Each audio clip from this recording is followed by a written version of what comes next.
everyone, just a quick note here before our interview with award-winning journalist and author Kevin Maurer. This interview was done last Thursday, June 22nd, and on Saturday, June 24th, there were quite the happenings and occurrences and coups and mutinies being attempted in Russia. Now, the only reason I bring this up for this interview is we did talk about the Wagner Group. We didn't talk about the Wagner Group specifically in Ukraine, but we did talk about a specific battle that the Wagner Group had with U.S. forces in Syria in 2018 that Kevin covered. Please do see the link in the show notes for that. It's a fantastic story. And in general, there's been lots of chatter about the Wagner Group this past weekend and going into today. I will hold most of my comments, but I did want to say something, and why don't I quote a few keen observers of Russia and the Wagner Group if you're curious about what happened over the weekend. Putin gave two speeches. The one was on Saturday morning, where he basically called to stop the mutineers and stop them at all costs. He also gave a speech last night, that is Monday night, June 26th. And in that speech, he said basically this. I'm quoting here user Tender on Twitter. Putin basically saying to Wagner's, "You killed dozens of our pilots, plunged the country into chaos, made me hide for 2 days in Sankt Petersburg, but I would have crushed you. That being said, you are heroes and everything is forgotten. By the way, please sign this to join the Russian army. Thank you for your service." And then his words, this kind of cynical clownery can only happen in this Russia. And another one here, this one from Alec in Russia, President Putin admitted that Wagner PMC was funded by the government. From May 22 to May 2023, 86 billion, I believe that's 86 billion rubles, or about $1 billion from the state budget was spent on Wagner's operations. Under Russian law, private military companies are illegal. So just a few thoughts there to keep in mind. It does indeed seem that the Wagner Group will be integrated into the MOD, into the Russian army in Russia. Perhaps the mercenary activities will continue on in Africa, and perhaps some of them will go to Belarus as well. But I am sure this is not the last you will hear from this group. Situation is ongoing, and you all know where I stand on this, so that's all I wanted to say about this event. Please do enjoy our interview with Kevin Maurer. Thanks. All right, everybody, welcome. Welcome here to show 153. Matthew Mezinskis, your host here from Eastern Europe. As always, midsummer here, big holiday for us, big pagan holiday. Joined here by my co-host, Alec Harris from Halo Privacy and the eastern seaboard of the U.S. What's going on, Alec? What's up, guys? What are we celebrating today? It's coming up. It's tomorrow and into Saturday. It's the midsummer. It's the summer solstice, basically. Oh, that is pagan. That's huge over here. Yeah, big fires, bonfires, beer drinking, forbidden flowers, things like that. You're not going to get into heaven with stuff like that. Yeah, that's a whole other topic, I guess. In any event, glad to have our special guest here today, Kevin Maurer. He's a journalist, award-winning journalist, and author of his latest book, which I have completed actually this week, Damn Lucky, about the 100th Bomber Brigade in World War II. Is he still alive, by the way? John Luckadoo? He's still alive. Yeah, he's 101, living in Dallas. I know you were just interviewing him through COVID for the book, but amazing story. Anyway, Kevin, welcome. Thanks for joining. How was it? How did it feel completing such a unique book these days about World War II? I mean, you actually got to talk to the source. It was fun. It was one of those rare opportunities to get it from a guy who lived it. What was weird is that we did write it over COVID, so I was about a week from going down to Dallas right when COVID was hitting in March. of 2020, and so we made the call not to kill the whole retirement community, and so we ended up doing all of it via phone, which is weird because the book was done before I met him in person. I went down there in July a year later and met him in person for the first time. And the book, we had finished the book. I don't know.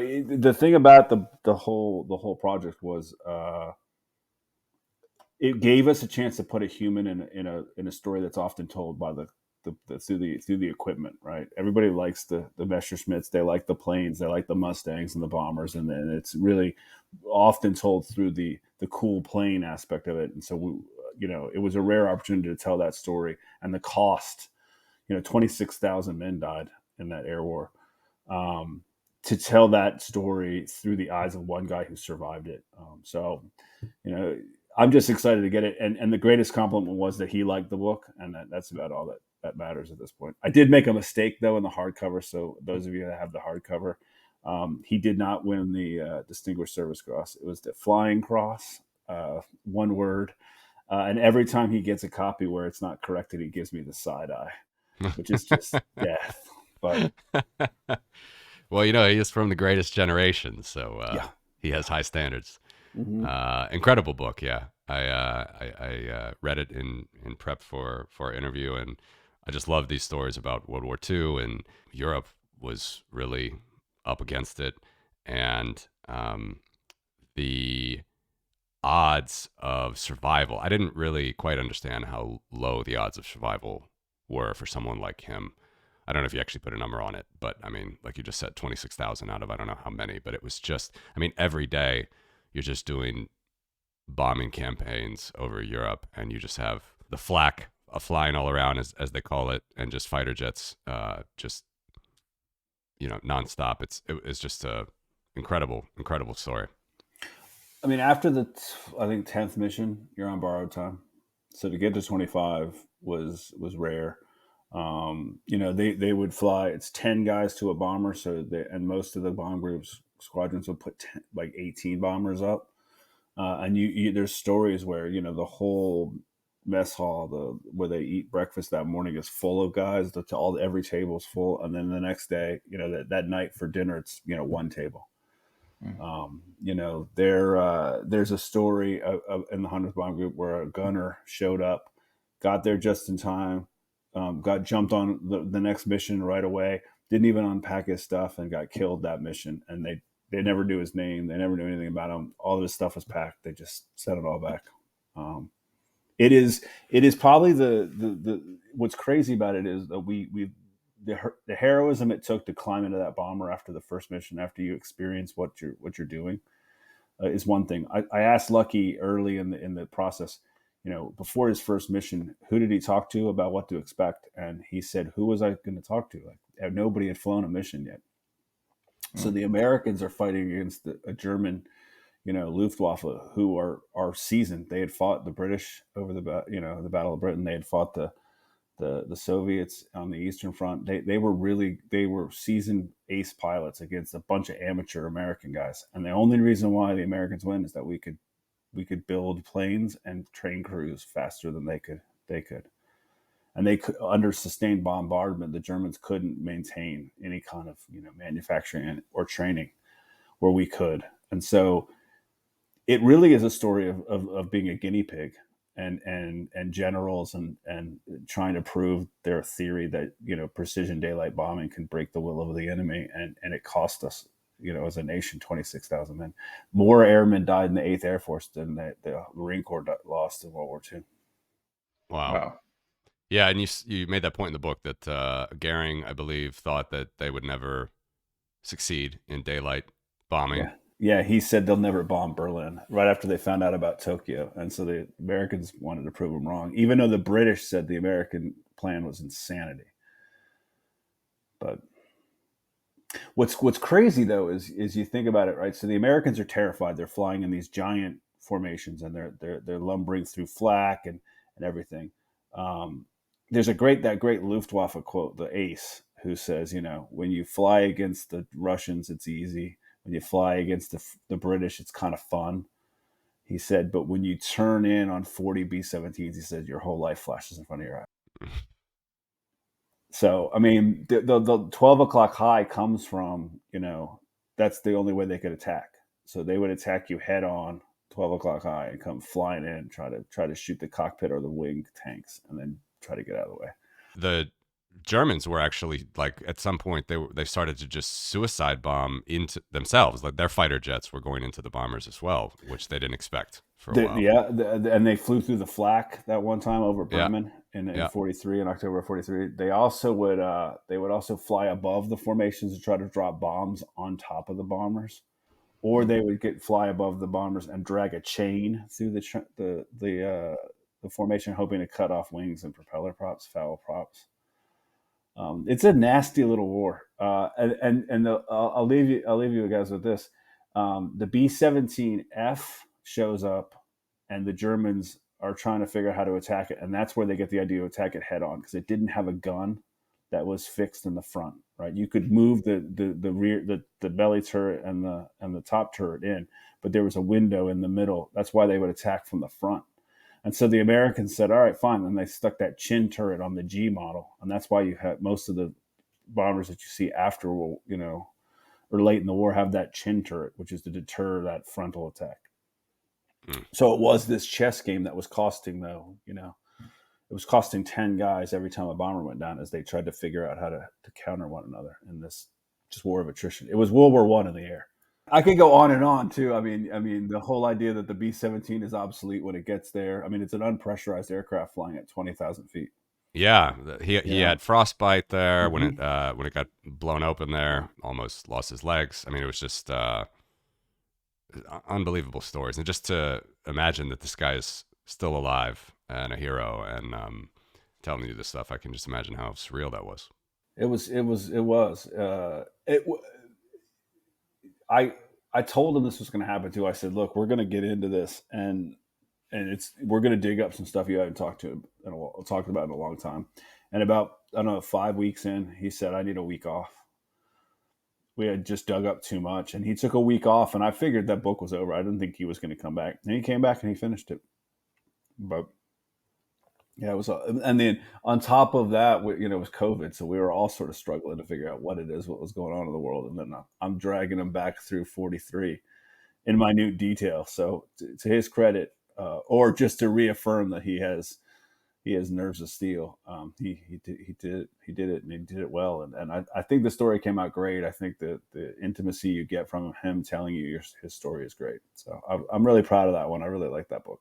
I definitely would recommend it to everyone. Really, really interesting, and I really like just these firsthand accounts of World War II stories and battles. We have another war in Europe right now. My listeners and viewers know it's important to me. We have Ukraine being attacked now for over a year. You have done some work on the Wagner group, which is led by this sort of interesting, somewhat uniquely independent character, Prigozhin from Russia. He's very rich, oligarch type. Although I don't think he's really an oil oligarch. He has just regular businesses, but he's very independent from Putin. He controls the media. He's able to publicly criticize Putin, and when he feels he's not getting his ammunition and everything that he needs to fight on the front. So they're in Ukraine now, but maybe I guess just to step back from the war here in Europe, I know you spent some time in Africa. The Wagner Group has also been in Africa, and they've also been in Syria. You also did a really interesting story about a battle that happened with the Americans in 2018, I believe. Do you have any interesting insights about this Wagner group, this mercenary group that is waging war in Ukraine now, but maybe a little bit of their history? I mean, look, I kind of got onto them the same way everybody else did. I went over to Ukraine last August, and you'd hear about them, and the way that people talked about them, they were, bigger than life, Superman. And so, I had remembered in the back of my head in 2018 that these guys had made a run at some American special operations soldiers in Syria. And so we were digging around that a little bit. And then I got an opportunity to meet some of the guys on the ground who were willing to talk to us about how the battle went from a firsthand account. And that really is what I like most about That's where I like to report. I'm less interested really often in the policy, and I'm less interested in what the generals think. I'm really most interested in what the guys closest to the action, closest to implementing whatever strategy that they've been tasked with. And so um, I also thought it gave us a chance to really tell a story. Like, what were these guys like when they were fighting against a military that knows what they're doing and is pretty well seasoned at that point. And it to me, it's a really kind of a shocking story. I think the most telling part is the end, where the Wagner Group guys talk about getting stomped and how nobody cares about them getting stomped. But what I've learned just from the reporting was, one, they weren't as well equipped as we thought they'd be. They did have tanks, but the tanks didn't have the optics necessary to shoot accurately at night, which really saved the lives of these special operations guys. They were used somewhat as cannon fodder. They really get hung out to dry when the Americans are able to bring their air power online and really kind of pound their positions. Um, the other thing too is it looks like it was more of an economic grab from the people I've talked to. One of the things they were doing was trying to suck up infrastructure, and this was the area they attacked where the Americans were based out of, was a refinery, a refinery, and that the hope was that if the Wagner Group guys were able to take that refinery, then they would control it, and then they would it would be a profit source, a revenue stream at some point. So it really is, to some extent, economic warfare, and I think you see that when you see them operating in Africa as well. It's a great story, by the way, and it'll be in the show notes. Yeah. What I thought was interesting is I had heard the outcome of this engagement, right? And so the Wagner Group basically gets decimated. But the story really tells that there's an arc to it. And at the very beginning, our guys, the US guys, were significantly outnumbered. And they weren't sure, how soon that the air support was going to come in. And they had to hold them off for a while. And so it actually was an underdog story until the end when the air support comes in. And you're telling the story from the perspective of these guys that were there. Can you kind of elaborate into what that first round of the engagement looked like? Sure. I mean, what's crazy is this special forces team who spent months, basically, taking ISIS out back and, taking them to the woods. I mean, they were killing ISIS guys, and it's funny. The guys were telling me how that's how they were sort of tracking the success of their mission. They had really done a good job of really decimating ISIS at that point. And then they see the massing of these pro-Assad, Wagner based force that's good and ready to surround a very small contingent of tier one, Delta and Ranger operators that were in this refinery with their Kurdish commando units. And so the special forces team is sort of tasked with coming to the rescue. They're the QRF, the Quick Reaction Force. If the attack goes, they're there to come and help. And in large part because they had armored vehicles with heavy machine guns. The force on the ground at that point did not have that. And so when the attack starts and the Russians start to move towards this refinery, they hit it with an artillery barrage, and essentially the guys on the ground have to just eat that artillery. They do not have the kind of weapon systems that you need to engage artillery. So the air power starts to roll, but this special forces team has to go now and basically get to the refinery and help hold it from this Russian attack.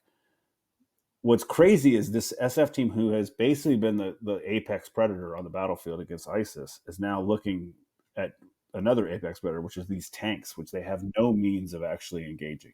They don't have a weapon system that can stop a tank, and they're now forced to race to the rescue of this smaller force and stop tanks. And it was really fascinating and I thought really courageous of them. You don't often get special forces guys to tell you they were scared, or tell you that they thought this was a chance that they could not come back from this mission. And they all, to a man, all three of them were pretty convinced that this was one that they weren't sure how it was going to come out, and yet they still went and they still and held the line as these tanks were closing in on them. And when you say tier one unit, like that would generally be considered like Delta Force or SEAL Mhm. Team 6, right? Do we think that the Wagner guys knew they were engaging with that type of unit? I don't think they did. But even if they did, I think because of such a light footprint that they had, I mean, they just had, I think they had machine guns and that was it. Just cruise, not crew serve, but the ability, light machine guns. They had that. So I think, if you have tanks, I don't care who you are versus light machine guns, you're going to win. And so I think that's what they thought, is they had overwhelming numbers and they had much better equipment. Interesting. But would it be fair to say that a tier 1 unit has the ability to call in support in kind of a more significant way than other units? I don't know if more significant way. I think if you're fighting an American unit, the American way of war is find out where the bad guys are, fix them, and then get out of the way and let the aircraft pound them to death, right? Yeah. Most of how we fought in Afghanistan is that way. Most of how you see, there's operations in Syria. That's really the American way of war. So, in some ways, the Russians were stupid. Like, what did they think was going to happen? Unless you can close quickly and get in amongst the Americans, you're going to get hammered. And it's not terrain that you can use to get close to the target and then attack. The ISR, which is the drones, their ability to see what's going on was, they knew that they were being watched.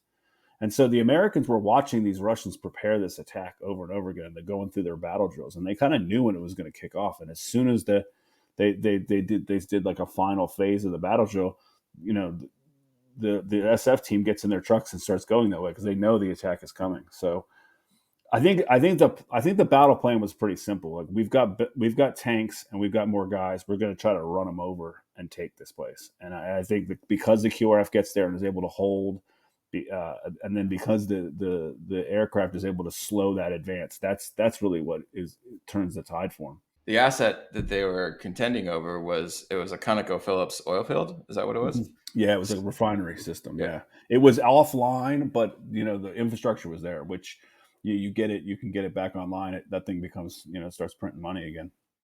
So was that a factor here, that there was was the U.S. there protecting an economic interest, or they just happened to be there and the Russians wanted it? I think they happen to be there. I think they happen to be using that area as a staging base because of the way that it's built. It's got good fortifications, and if you're a small unit with a small footprint, you need those kind of fortifications for defense. And so I think they mostly just use it as a place to stage out of. It had walls, it had fences, that kind of stuff that you need to protect yourself when you're that small. Yeah, interesting. So Matthew brought up Africa, and I know you've spent a lot of time there, and as has the Wagner group, and we've seen, maybe in a more concerted way, the Chinese and the Russians make a play for influence in Africa than, if you look historically, the U.S. has been there for a long time, but more recently, the Chinese and the Russians use economic power and military power, and the Wagner group specifically, to curry political influence, build infrastructure, and debt some of these countries. And so, what was, maybe just backing up a little, what was your experience reporting in Africa, and who did you see there? Who did you work with? I was mostly working with American Special Operations in Niger. I was there right when the French were pulling out of Mali, and as the French were pulling out, you saw the Wagner group coming in behind them. A lot of these, what they're selling is basically stability to the government, and I think you've seen reports out of like the Central African Republic and Mali, even that the Wagner group, because they're not an established military from a nation. They color way outside the lines of the Geneva Convention. You see all kinds of accusations of war crimes, but most of it, from my understanding, is they will come in and provide security, provide that kind of training, provide the things that the American Special Forces will do. But in exchange, they'll get mineral rights and mining rights and control of this country and the infrastructure. And I think that's where, in some ways, it's what is it, like the East India Company, right? It's like this private military that establishes these like quasi government functions, and then they assume a lot of the economic, windfall from it. Yeah, and they've, so far as I can tell, been able to, I don't know, keep their independence from tyrannical Russia, which their army is, that's a whole nother story, and the leadership of that army. But I don't know, any other stories, insights that you've garnered just about the Wagner group, what they're doing? That's a pretty good summary, but I'm just curious, what they're doing compared to other. I think they're like the classic bully, right? They're the classic, you don't get the sense I get is that they don't bring a lot of prosperity with them. They are very much gangsters. If you look at their the leadership, you look at the way that they've plussed up their numbers, especially in Ukraine. I mean, some of the stuff you hear out of Ukraine is horrific. I mean, they're taking a run at the Nazis for being like the worst bad guys in the world, and I think we got to be careful as a nation as we look at Africa, because getting Americans to care about Africa is tough for the most part. And I've made this mistake 3 times on this podcast alone. Americans talk about Africa, the continent, like it's one giant country, right? But I think the United States has to watch sort of what's going on there. That great power competition, especially with the economic windfall. I mean, the Russians are there trying to get it. The Chinese are there, and they've been there a long time. I think that's going to be an interesting kind of fight. That the Americans are doing some work in Niger. They've got the relationships. You have Africa Command, who's focused on trying to counter this, but it's a difficult situation. Like, just look at Sudan. That whole situation was nuts. So it's a hard continent. It's a giant continent. I don't think Americans realize just how big the African continent is. I had a buddy of mine who was in AFRICOM who told me that every time they did a mission brief, for one of the slides had the distance between the target and the base, and they would put Texas, the size of Texas, in between it, just to show like this is how long it takes to get there. Yeah. I just don't think Americans have any idea.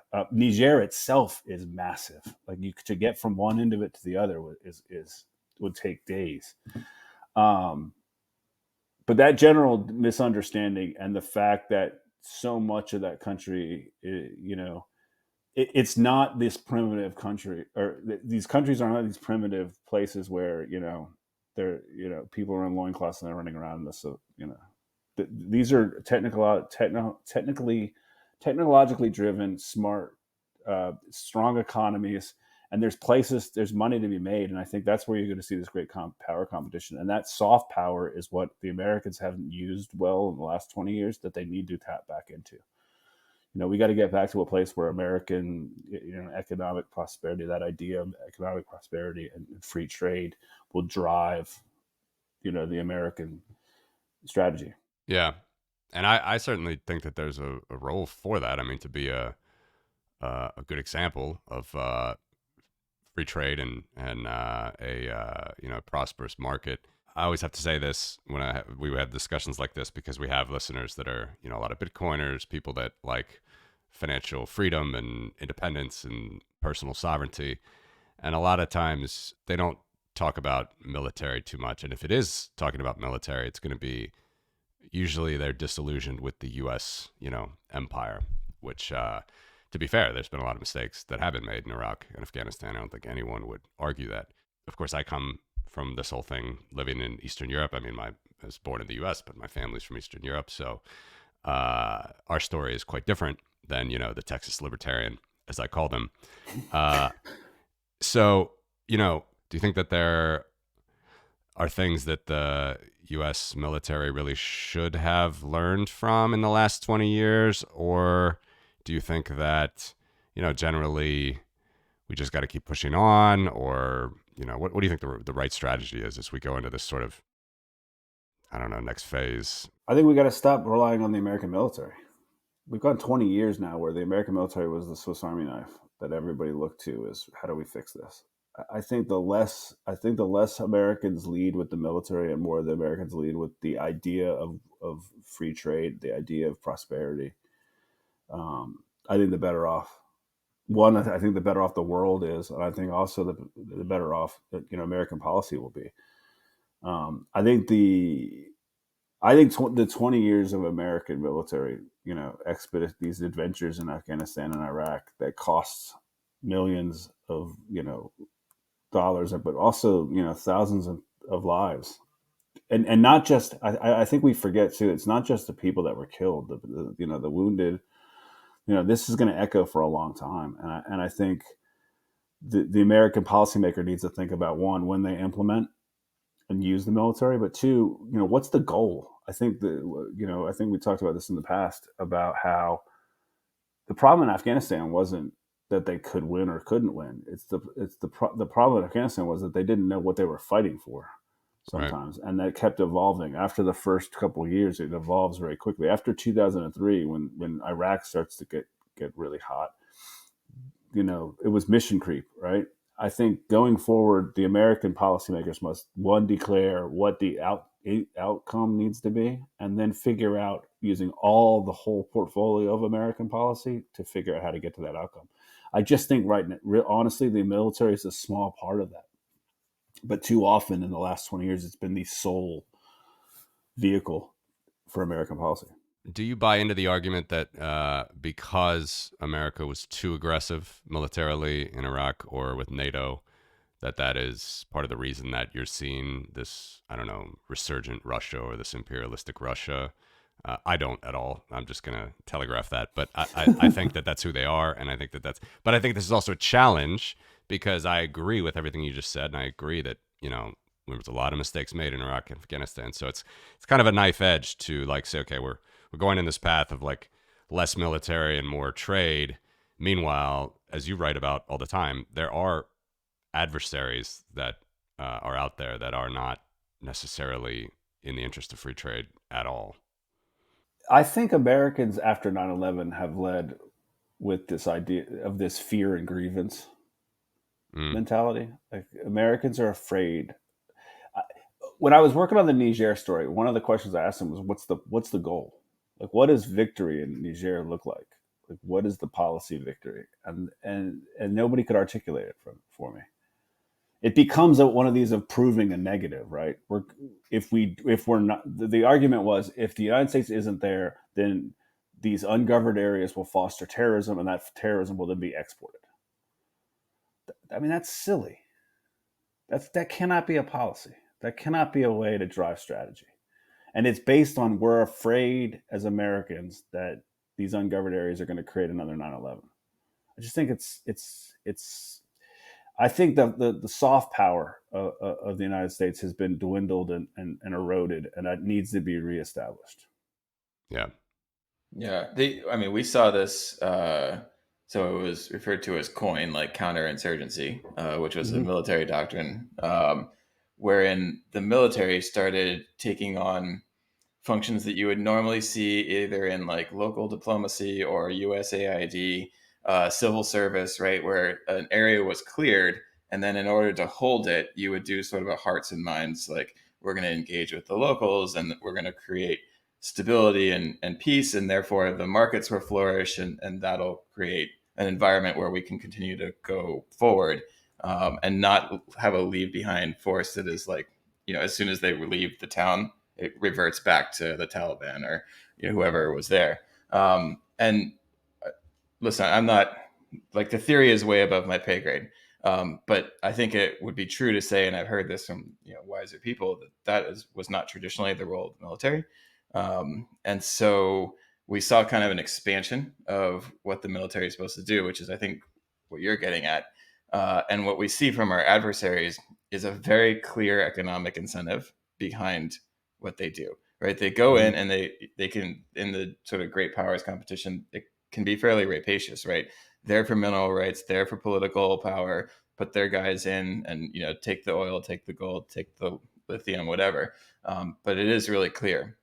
And so, my question, right, is, as you've clearly, anyone who can see the books that you've written and the articles you've written, you've clearly figured out a way to be someone who's trusted by that soft community, and that you've been embedded with them and you've been able to write about things that others have not.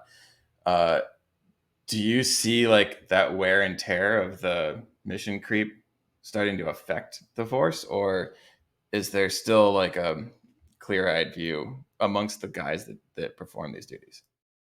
I think the wear and tear is there. I think so much of the burden of the wars have been put on the folks in the special operations community that I think it's impossible not to. I think the fact that they were asked to do these kind of missions, I would argue the special forces, the Army Special Forces, Green Berets, are built for that kind of COIN mission that you're talking about. Built to go into the village, win over the elders, train a local force, and then work by, with, and through the locals to achieve American policy. I think where that thing went off the rails is when you get the SEALs to do it, and you get random 82nd platoon to do it. I mean, those guys are just not built and not trained and not selected and not they're not mature enough to do that kind of work. Nor do they want to, and that's a big problem I saw towards the end of the war. Is that a lot of these guys were being asked to do these jobs they didn't want to do. The best way I can equate it is look at our police forces now, right? The police in the United States is often called on to do all kinds of stuff, mental breakdowns, stuff like that.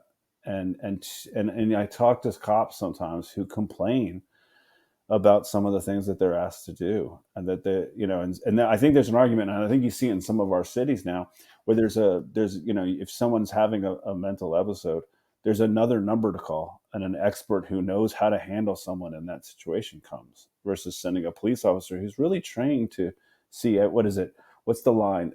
They're hammers and they see everything as a nail.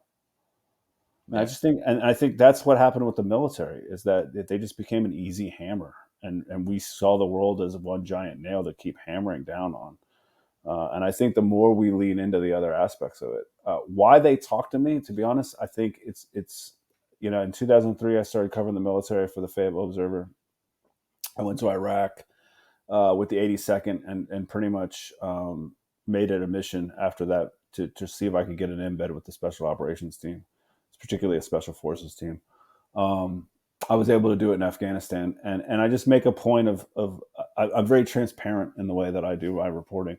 I try not to do any reporting the first 24 hours so that people can get used to seeing me, and I can have those kinds of conversations to establish rapport with everybody. I mean, essentially, they're doing it to me, and I'm just doing it back to them, as we all try to sniff each other out to see if we're trustworthy. And then I just have a couple of ground rules when I do reporting, about my notebook. The notebook is the signal if you're on the record or not. And if I'm not taking notes, then I think it's only fair that I ask for permission to use quotes. And those simple ground rules have kept me, I've earned enough of a reputation now, and have given me the trust of these guys, who will then kind of tell me, how they will let me kind of tag along. That's the other thing too, is don't be an idiot when you tag along, seen but not heard. Be a good child and just stay out of the way.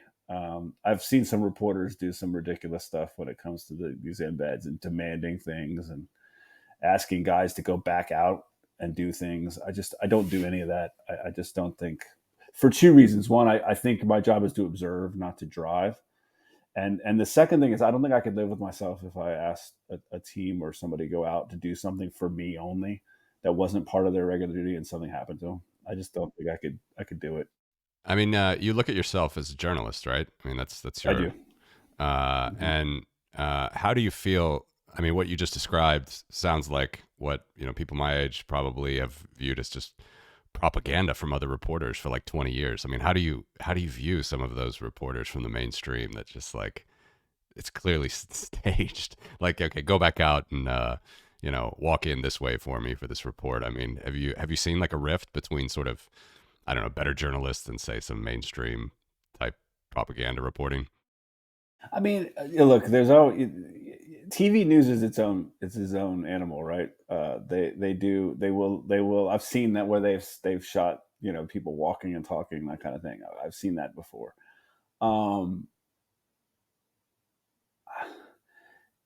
I've been around and know reporters with huge egos that really think that the story is the fact that they're there covering that story. It's ugly. It's not fun to be around. Do you think it's propaganda though? Some of it? No. Would you call it that? No. Because I think the idea that there's any kind of concerted effort or a concerted agenda between reporters, I've put it this way: if it exists, I'm not part of that club, and they never invited me. My experience with reporters is twofold. To some extent, we're lazy. So a lot of times we'll follow a pack or that prevailing idea, And I think that's where we get accused of agendas because, look at, I'm trying to think, the Titanic story right now, right? With the submersible. That's a PAC story, right? You can go to any news outlet and you're going to get the same story over and over again because everybody's kind of following the same fact pattern. No one's veered off. And then you'll occasionally get a blip, like the New York Times will put out, well, we found this lawsuit where this guy says this thing was, a death trap. And then now you're starting to see like everybody else does the death trap story, right? That's where I think reporters have an agenda, but in fact, it's a set of facts and it's a story, and everybody's sort of following that same story. I have tried hard not to be a PAC reporter. I just don't want to do it. I don't like press conferences.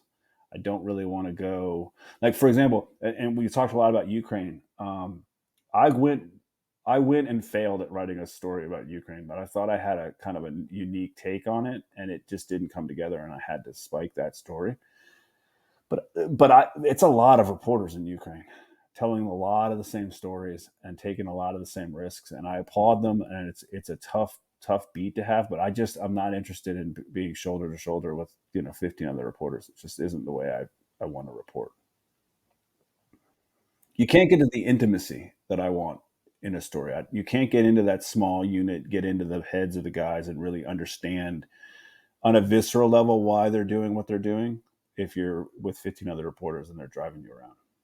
I meant to ask this earlier, and I personally found some of this confusing, so I'm sure there's others. You've mentioned various units, right, from the U.S. military, and there's, my understanding, right, there's SOCOM, which is Special Operations Command, and then there's like JSOC, and you've got the Delta Force and SEAL Team 6 and Naval Special Warfare and MORSOC and Rangers, and it sounds like a lot, right? And it's not a monolith. Can you just kind of capture like what that community is? Like who are they? Sure. So you started. So SOCOM, which I think everybody remembers from that video game, that SOCOM video game, right? That's in Tampa, and that they're oversee all of special operations. And you have two things, and you'll see this is a pet peeve of mine. Special operations, it encompasses everybody, and you'll see it written as special operations little s little o, or SOF, special operations forces, all little s little o little f. Special forces is all capitals, big S big F, and that's only American Green Berets. That's their nickname. The Green Berets are special forces. No one else is. SEALs are not special forces. Pararescue guys from the Air Force are not special forces. Only the Army has special forces, and that's the tab they wear. I've seen reporters interchange them all the time, and it drives me nuts. I hate that because those guys go through a lot of training to become special forces, and I don't know. So let's start with the Army. Army has got a couple aspects of special operations forces. Special forces is the first one. Rambo. Everybody thinks is Rambo. They think that these are the guys that show up. They're giant warriors.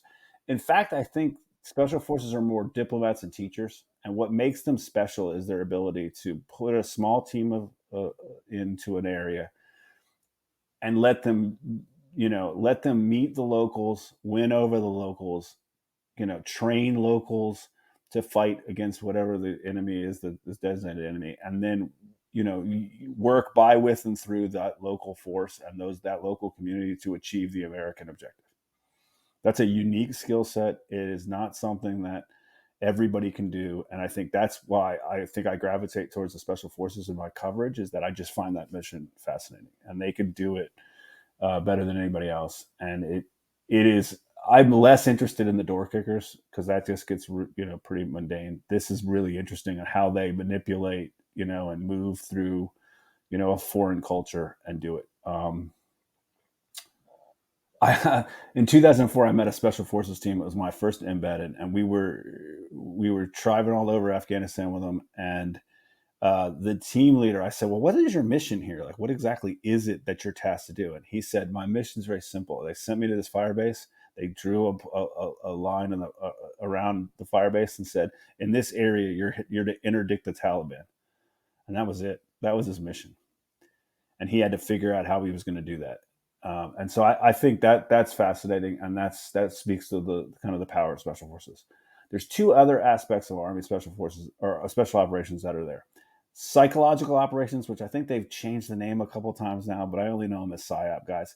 They're your propaganda guys. They're the guys that do the videos. They're the guys that do leaflets.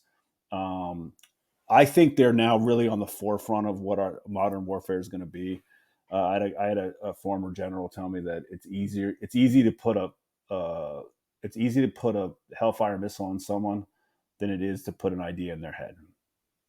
And the meme is now the new, Hellfire missile. And so that's where I think you're going to see those guys are pretty interesting. They're pretty secretive, and they won't let me play. I keep asking because I really want to go through the evolution of how they come up with some of this stuff, but it'll ruin the whole, the see behind the curtain. So, but I have seen some very effective PSYOP missions. The one in the Coney mission where they were getting the child soldiers to come out of the bush was very effective, and so was the one against the FARC in Colombia, where they were very effective in billboards and leaflets and radio broadcasts, influencing guys that way.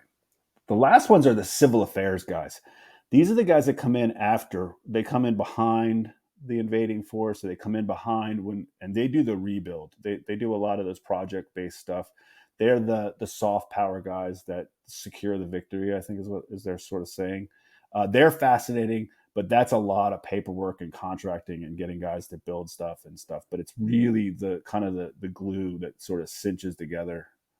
If you think of it like this, if you drop a special operations task force into an area and you say you've got the special forces guys in front who are building the security and building the intel and finding the bad guys, then you got PSYOP guys trying to influence everybody and trying to move them towards a certain way, and then CA guys are there trying to rebuild everything and giving them the infrastructure that they want. You sort of have the idea of how that all should work. So we'll go. The last ones are the Rangers. The Rangers are like angry, like we talked about before. They're angry skeletons. They're the guys that if you want to blow something up or kill everything or break something and it's hard, you send the Rangers because they will not stop and they will do everything possible to achieve their mission. These are the guys that climbed up the cliff during D-Day, right? Pontohawk. Yeah. These are the guys that fought with Delta in Mogadishu. They can run forever. But what's interesting is you get recruited, and a lot of them are very young soldiers. The officers are older and the sergeants are older, but a lot of them are young guys. But they are really impressive. They're an impressive unit, and they have a great esprit de corps. But they are really the guys that if you want to, your mission is to destroy everything in this area. You're sending the Rangers. Go to the Navy. So you got to kind of divorce SEAL Team 6 and Delta Force from this because they are a step above, right? They're above this. They're tier 1 is what they're called, and they are a whole new breed. The Rangers work a lot with the Delta Force guys in conjunction. They provide a lot of on top of their own missions. They provide a lot of security and work with them. SEALs. SEALs, have the same lineage as special forces. They come out of the OSS lineage. SEALs are, waterborne commandos. In some ways, if you have a target on the coast, you can send the SEALs in, and they're also like Rangers, very good at, finding targets and destroying everything on the coast. Waterborne guys that way. Also, they do a lot of air operations. But everybody knows the SEALs, so it's not, that's not shocking. The Marine Raiders are sort of a mix of the SEALs and the Green Berets. They took a lot of the same mission sets that the Green Berets have, but they also have their lineage back to the Marine Recon, and so they're very good at that. They've gotten a better reputation. They started off pretty rocky. They're the newest group of special operations forces. But they've gotten much better, and they had a really solid run towards the end of the Afghan war, doing a lot of the stuff that the Green Berets were doing. And then pararescue guys. The Air Force is fun because they don't organically work as a unit as much as I think they're farmed out a lot, and they call in airstrikes, and they also have the pararescue guys that can come in and get down flyers and provide that kind of medical. They're like commando doctors that you can drop them in anywhere. They can stabilize the patients and then get the pilots out. they're really highly sought. That's a tough job. And the pararescue guys do a lot of also some domestic work where they do a lot of rescue work. So that's sort of, I'm trying to think if I missed anybody. And that was super helpful. I feel like I understand it better. There's also like paramilitary, right? Like, doesn't the intel community have their guys too? Yeah, they got ground branch guys that do the similar, and then they butt heads sometimes with the DoD guys, and oftentimes you'll get DoD guys assigned to those units. I know in Afghanistan, a lot of times those tier 1 guys would get assigned to those units because they were the only ones legally could call in airstrikes. So the ground branch guys would have their own ground force. They'd go out on a mission and they'd take one of the DoD tier 1 guys with them so they could call in airstrikes for them. And that's like because you have sort of intelligence authorities and military authorities. They're not the same. They're Yeah. not the same. And then they'll get moved over. Like you can, on some missions, you'll get tier 1 guys or a special forces team or something. They'll move over to the intel side so they can do this mission and they'll come back. Was that the case on the? So you wrote, the book on the Bin Laden raid. Didn't they kind of anoint those guys? Different authorities go do this and then come back and you'll be who you were yesterday. Right. You're special. You're not special. Yeah. Yep. Yeah. What was that like? Interviewing Mark Owen and getting that Bin Laden raid story. Crazy, because we'd all kind of knew generally what the story was, and then as you really started to unpack it and you get into the details, you realize how bad the telephone game reporting had been and how different some of it was, and then just the level of detail that I could get with just for men in Bin Laden's bathroom, medicine cabinet and stuff like that. The fact that Bin Laden was kind of a neat freak and all of his clothes were well kept and hung up and pressed. It's like all those little human moments that you can get into, I thought were great. What's great about that book, I thought, was what was fun about it was we wrote it backwards. So I wrote the raid first, and then I went back and wrote the chapters ahead of it with the idea that we only wanted to introduce the guys that show up on the raid so that once the raid starts, you don't have to stop and say, all right, well, here's who this guy is. The other thing that was interesting is we realized towards the end of the book that it was really not a fun book. It was pretty dour and pretty, it was tense and stuff, but there wasn't any kind of levity in it. And so the last thing we did is I sat down, and my last interview with Mark Owen for that book was about like, tell me funny stories. And we spent an hour or so, 2 hours, just going over all the funny stuff. That's where you got the Staff of Power, which is the sex toy they find in Miami, or that's where the glitter bombs come from. All that stuff came at the end because we had to find a way to make it a little more fun. Wow. Yeah, definitely we'll link that one in the show notes as well. People happen to have not heard about that book. Back to, naming all the SOF units, different types of fighters, basically, for the United States. And we were just talking about Wagner. Maybe it's a bit of an unfair question, but Wagner being, as people who are not... who look at them as quite ruthless adversaries, calling them mercenaries or something much worse. I mean, you made a comparison to the Nazis, which in some ways I think is not unfair in some ways. What do our adversaries say about some of our forces? Are there mercenaries? Are there, Alec mentioned the paramilitary. I mean, I don't know. It's kind of a broad question, but do you feel that the United States has any sort of a mercenary type force that still is ongoing somewhere in the world? I mean, look, we've built an industrial killing machine after 9/11. Like, we're doing things that we weren't doing before. We're in all the dark spots. Some of the things that you hear about that in Afghanistan that have been reported out, are not good, and cannot be just explained away by very easily.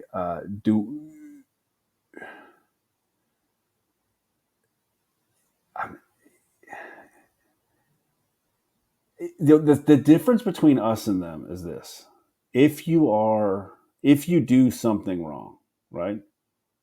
Look at Eddie Gallagher, right? He was accused of doing a ton of terrible stuff. His own unit came and and testified against him. Now the prosecution didn't. There were some issues with the prosecution, but I think the difference between the way that our military operates and other militaries operate is that we have a process. And if you do violate the rules, there's a process to punish you. And if you did do it and it's proven and it's the same process for everyone, then you're going to get punished for it. Yeah, I certainly agree. It's wild though how things have shifted. Do you remember how the Soviets left Afghanistan in 1989? Do you remember the actual, I think it was the last general walked across the bridge into Tajikistan or Uzbekistan, basically over the river there, and then they left. Whereas, the Americans come in, and more, I think maybe double the casualties on both sides happened in the Soviet episode than what happened with America over the last 20 years. But it's just amazing juxtaposing, in my view, just a backwards communist country. Like, all right, we're just going to retreat and walk across the bridge here compared to how the Americans had to end it. It was brutal. I mean, on that airfield and everything else, it was a brutal retreat. There is no defending the way the U.S. conducted itself at the end, or even even after 2004, the constant surges, the constant searching for meaning, Obama's drone war ratcheted that up. I mean, I think the idea that somehow everything the United States does is good and everything else does is bad. If that's the question you're getting asked, then no, absolutely not. The Americans have made tons of mistakes, and the way that they operated at the end and left Afghans hanging is unforgivable. We do seem like we're in the clouds still in a lot of ways. You were at a conference recently. You said there was a red and a blue team, and maybe you could summarize that again. How did the red, not a red and a blue team, whatever, the people broke up into groups and they asked what they want out of American foreign policy or they want out of the American military? Yeah, so it was a fishbowl conversation at the Asheville Ideas Fest this year, and you weren't allowed to say Democrat and Republican, so it was red. I'm a red or I'm a blue, and fishbowl conversation. Essentially, one group sits in the middle, the other group sits around them, and then you answer the same questions. The blue side, was a lot of aspirational stuff, right? It was a lot of equity, equality. American ideals, what we think we are, what we try to be, right? The red side got up and all they wanted to talk about was the founding fathers and going back to American values. And I think that's at the core of American, post 9/11 America, or post end of Afghanistan, future America now is we're at a struggle of what it is that we're trying to be anymore. And I think one side is scared of where we're going. And that's why you hear a lot of this talk about going back to the founding fathers and back to these ideals. But nobody can really define what ideals is the founding fathers did they have that we've lost? Yeah, I mean, I certainly agree that the blue side's way pie in the sky, but I think you can argue about the red side as well. That's not exactly realistic. I think overall, the American political discourse lacks empathy on either side. We just don't listen anymore. We're not empathetic, and there seems to be absolutely no appetite for compromise. And I think sometimes there's a fight over frivolous crap because the problems that the nation faces are so hard that nobody really wants to dig in and compromise to figure out how to solve them. So it's easy to fight about stupid crap like drag shows and book banning and all the other culture war shit that we're stuck in. It seems like it's a lot of scapegoating. I'm not living in the U.S. right now, but this weird scapegoating going on. It doesn't seem to be at the core of the problem. And the core problem, I think, comes down to is we're emerging from a 20-year war that for the most part people can't define, and it doesn't look like a win in any reliable way. So that there's a bit of let's forget all that.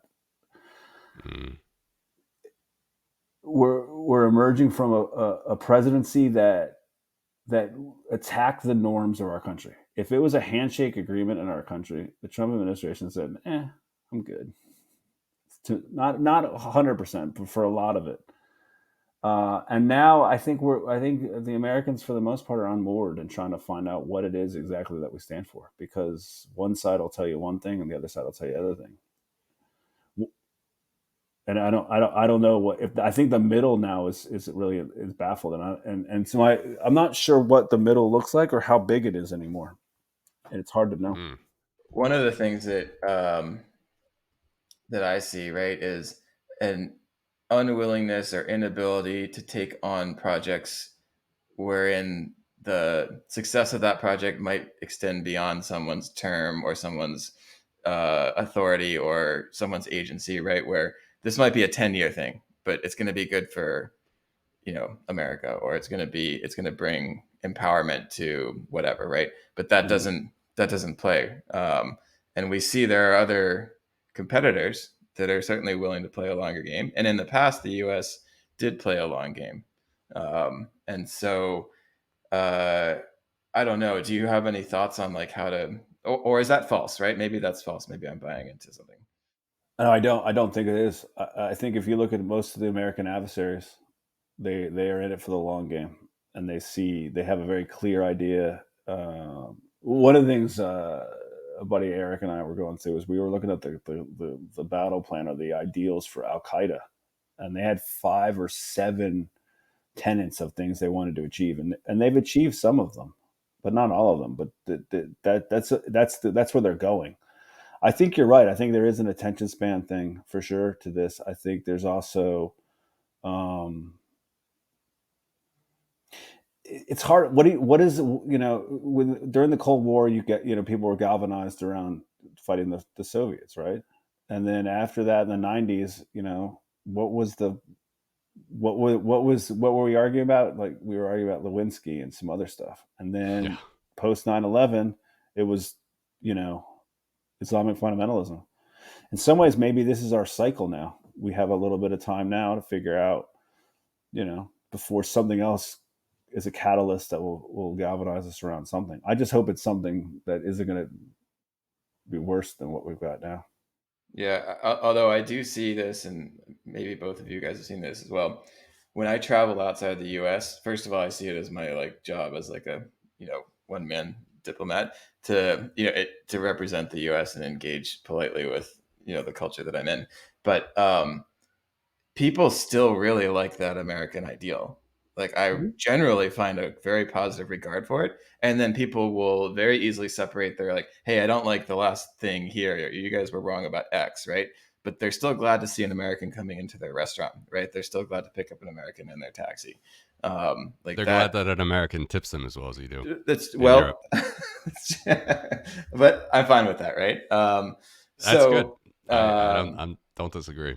I think that's my small part. But I wanted to ask you a question, a little pivot, Kevin, and I want to be sensitive to your time here too. But so, as a journalist, you are collecting information, and in particular, the type of journalism you do that could reflect sensitive activities, troop movements, the content, the payload of what you're collecting, and moving back to the U.S. to write up. Right, some of that stuff has some time sensitivity to it. And you're in hostile environments, right? Where there could be a hostile network, there could be a hostile, cell tower in the area. Like, you don't really know what's going on, but at a minimum, you could surmise that there are adversaries in these networks. So, what is there a role for you for cryptography, or how do you protect your content as you're in these places?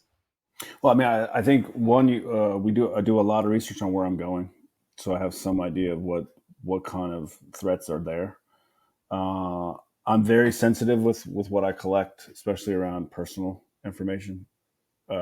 Niger is the best example. Like, I just made sure I didn't collect a lot of personal information on the guys, just in case somehow those notes got taken.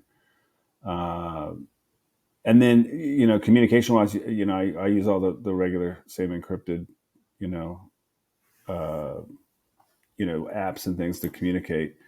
I also am very sensitive of not getting on a lot of the Wi-Fi, especially in some of these countries. Like, I don't put the computer on the Wi-Fi in the hotel and things. It's not worth checking my email, which I can do on my phone. Now I don't know. My phone's probably, you know this better than me, but the phone is probably worse off. Um, but at the end of the day, I am conscious of it, and it is something that over time, when I first started reporting, the idea of getting an encrypted app so that I can make calls and texts didn't even cross my mind. But it's become now an essential piece of anybody's toolkit that's working in this area specifically. Yeah, and so how do you feel as a journalist when we see these commercially available exploits like Pegasus, right, which everyone's probably heard of, and a lot of times they target people in power, heads of state, et cetera. But the journalists are probably like the second most targeted class of people by these tools, it seems, right? So what gives? I mean, I think targeted only because we have all the information and we have the network. I mean, it makes sense to me, and which is why you've got to be responsible with the information you're collecting, and you have to protect the sources that you have. Well, so I wanted to ask you that too. So journalists have sources, right? And they Mhm. are not always named. And I think we see a lot of complaints in the zeitgeist about, oh, it's just all unnamed sources, right? And so, the story could be anything you want if it's all unnamed sources. But I think from knowing you, like there's a lot of integrity behind at least a lot of journalists, right? That's not all just made up stories. So how do you handle sources and the information, and when you name someone versus when you don't? What's background? What's quoted? Well, it's interesting. Washington is almost always up on background. If you notice that, like almost nobody talks unless you're in a public press conference. It's always an administration official who gave gave a brief to a bunch of reporters, but on background. Because I don't do a lot of that PAX journalism anymore. I've for me, the litmus test for me on using named or unnamed sources is using their name going to get them is using their name going to get them killed? That's one. Uh, is using their name going to put them in jeopardy in any way? Right. Um, but I won't let you go unnamed if you're just going to talk trash. Right. If that's all you're going to do, then you got to put your name on that. But so much of this, you couldn't do the job if you only went on the record every time, especially in national security, because you want that ability to let people talk to you, because that's how whistleblowers come. That's how you find out when things are not going well. Going back to your question, Matthew, about good and bad, and as Americans doing bad stuff too. Yeah, and it's because of people who are courageous enough to contact when all else fails, and they can't get they can't get the justice that they think this deserves. Then that reporter relationship, and knowing that reporter is not going to out you, but you're still willing to provide it, accurate information. The thing I think people forget is that we get an anonymous tip and then we're like, just run it. That never happens, and especially when it's anonymous, because I don't trust it at all. So I do everything possible to make sure that they were there, that they're credible, and that this isn't the other side, right, trying to give you an honest tip to sway the narrative as well. I mean, it goes both ways. Listen, Kevin, this is fascinating stuff. Really interesting profession you're in, and we really appreciate you, spending some time with us today. Yeah, look, we can close it. Any final thoughts for our viewers and listeners, and any news stories, or where should our viewers and listeners check you out? Before you answer, I Yeah, want go to say ahead. one thing. Um, just want to shout out to our mutual friends that have linked us up and created the relationship, Eric Yep. and Jimmy. Those are two great guys, and they're very private folks, so I'll leave it at that. But I hope they'll Definitely. listen. And shout out to Sean who linked up some great folks for your reporting too. Yeah, no, to everybody. And then for me, I think on July 4th, I got a story coming out in Rolling Stone about a guy who, a Marine here from Wilmington, who disappeared. It was MIA for a while in Ukraine. I was able to talk to him and his friends and the search for him and what happened there. And Wow. then I'm just working on a new book, new World War II book about Jerry Sage, who is an OSS operative who gets he gets sent to Stalag Luft 3 after he's captured in North Africa, and he is part of the composites of characters that were used to create the character for Steve McQueen in The Great Escape. So that's the next one on the deck. Amazing. We'll link to it all. And Kevin, yeah, really fascinating stuff. Pleasure talking with you. Thanks for joining. Well, thanks for having me. I appreciate it. Thanks, man.